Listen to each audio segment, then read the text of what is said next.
Hello दोस्तों, स्वागत है आपका हमारे चैनल पर, जहां हम दिलचस्प बातें और जबरदस्त फैक्ट्स शेयर करते हैं। आज हम बात करेंगे उस सुपर हीरो की जो हमारे दिलों पर राज करता है। जी हाँ, मिस्टर आयरन मैन यानी टोनी स्टार्क। क्या आपने कभी सोचा है कि क्या आयरन मैन का सूट असल में बनाया जा सकता है?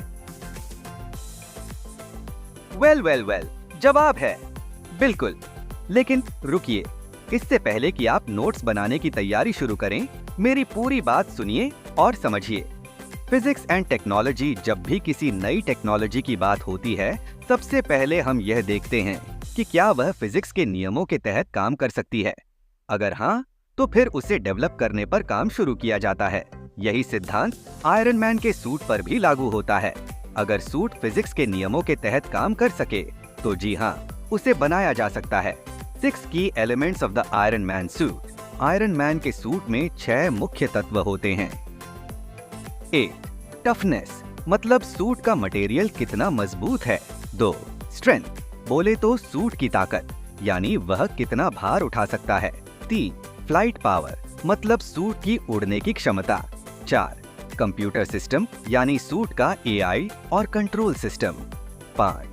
पावर जनरेशन सिस्टम, मतलब सूट का ऊर्जा स्रोत। और 6.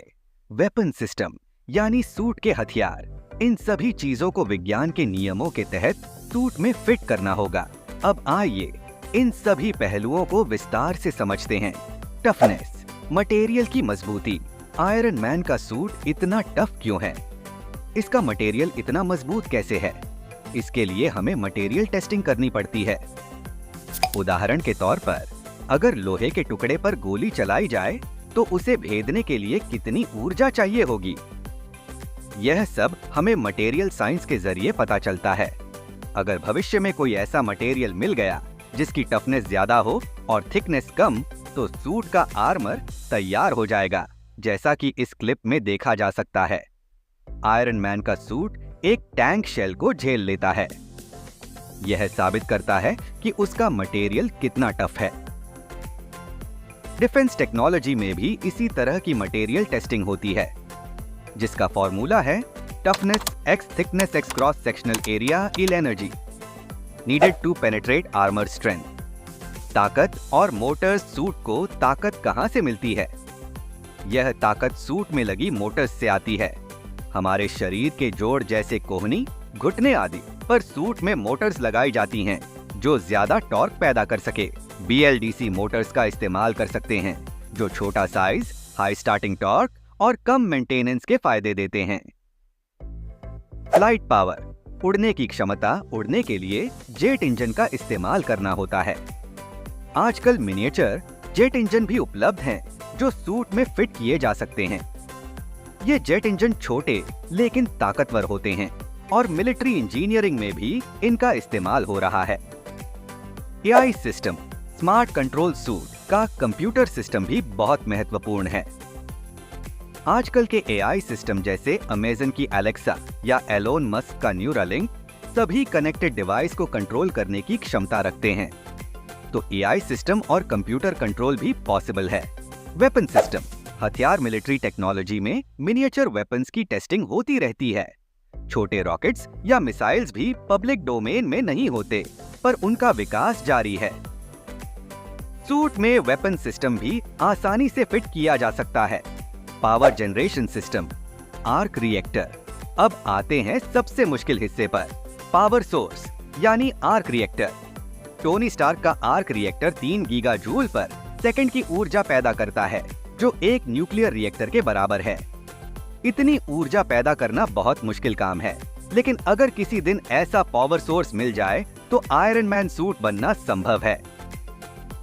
देखो, पिछले 3-4 दिन से मैं लगातार इंटरनेट की खाक छान रहा था कि कोई मुझे ऐसा पावर सोर्स मिल जाए जो इतना छोटा हो और इतनी जबरदस्त ऊर्जा पैदा कर सके। यह ऊर्जा 3 गीगा जूल प्रति सेकंड होनी चाहिए, यानी एक अच्छे खासे न्यूक्लियर रिएक्टर की पावर। तो दोस्तों, ये थे आयरन मैन सूट के विज्ञान और तकनीकी पहलू। रुको, अभी कहाँ जा रहे हो? अभी आपने जाना कि हम आयरन मैन सूट कैसे बना सकते हैं, लेकिन अभी भी कई ऐसी दिक्कतें हैं जिसके कारण आयरन मैन सूट बनाना संभव नहीं है। अगर बात की जाए उन कारणों की जो आयरन मैन सूट बनाने के विरुद्ध है, तो ये कुछ 5 कारण है, जिसमें सबसे पहला कारण तो पावर सोर्स है। सबसे बड़ी चुनौती है एक छोटा और इतना शक्तिशाली पावर सोर्स। आज के समय में हम ऐसा कोई पावर सोर्स नहीं बना पाए हैं जो इतना छोटा हो और इतनी ऊर्जा पैदा कर सके। अब बात करते हैं दूसरा कारण की, जो है मटेरियल। वैसे तो हम काफी मजबूत मटेरियल बना चुके हैं, लेकिन अभी भी हमें ऐसा मटेरियल चाहिए जो हल्का भी हो और बहुत ही टफ भी हो। और तीसरा कारण है मोटर्स और जेट इंजन। आज के जेट इंजन और मोटर्स काफी बड़े और भारी होते हैं, हमें इन्हें और भी छोटा और शक्तिशाली बनाना होगा। चौथा कारण है एआई और कंप्यूटर सिस्टम।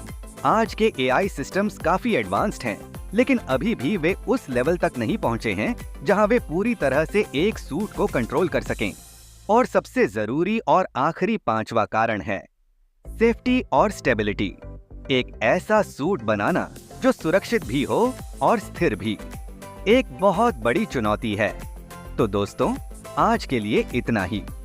उम्मीद है आपको यह वीडियो पसंद आया होगा। वीडियो को लाइक और शेयर करना ना भूलें, और हाँ, चैनल को सब्सक्राइब भी कर लें ताकि आप मिस ना करें कोई भी दिलचस्प वीडियो। मिलते हैं अगली बार, तब तक के लिए टेक केयर और स्टे क्यूरियस।